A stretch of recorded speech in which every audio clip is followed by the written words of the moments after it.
रायबरेली में कांग्रेस की राष्ट्रीय महासचिव प्रियंका गांधी के दौरे का चौथा दिन आज प्रियंका गांधी पहुंचे शहीद स्मारक में श्रद्धा सुमन किए अर्पित। यह दूसरा जलियांवाला बाग के नाम से जाना जाता है शहीद स्मारक। सैकड़ों निहत्थे किसानों को अंग्रेजी हुकूमत ने गोलियों से भूनकर उतारा था मौत के घाट। उन्हीं की याद में बनाया गया था शहीद स्मारक। प्रियंका गांधी के शहीद स्मारक पर पहुंचने से कार्यकर्ताओं में बड़ा जोश। मीडिया से बात करते हुए स्मृति ईरानी व मोदी पर जमकर हमला बोला।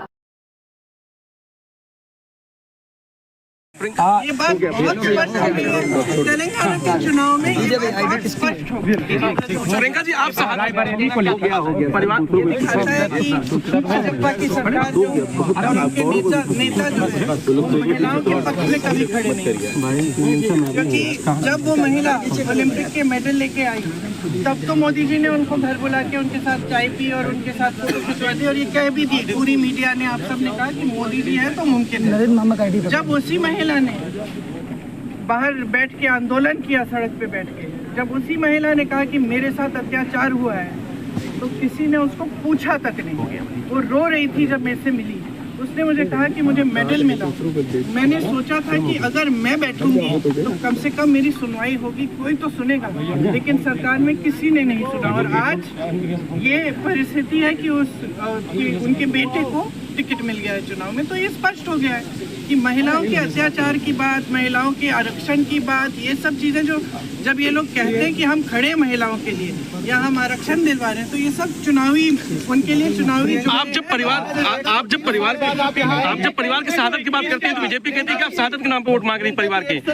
बीजेपी कहती है कि आप परिवार के शहादत के नाम पर वोट मांग रही लोगों के, आपके परिवार में जिस तरीके से जो शहादत हुई। बीजेपी चाहती है कि मैं अपने परिवार के बारे में चुप हूँ या शर्मिंदा हो जाऊँ। क्यों शर्मिंदा होंगी मैं अपने परिवार के बारे में? गर्व है मुझे अपने परिवार पे, गर्व है मुझे इंदिरा जी पे, जिन्होंने इस देश के लिए इतना कुछ किया, जिन्होंने पाकिस्तान को तोड़कर बांग्लादेश बनाया।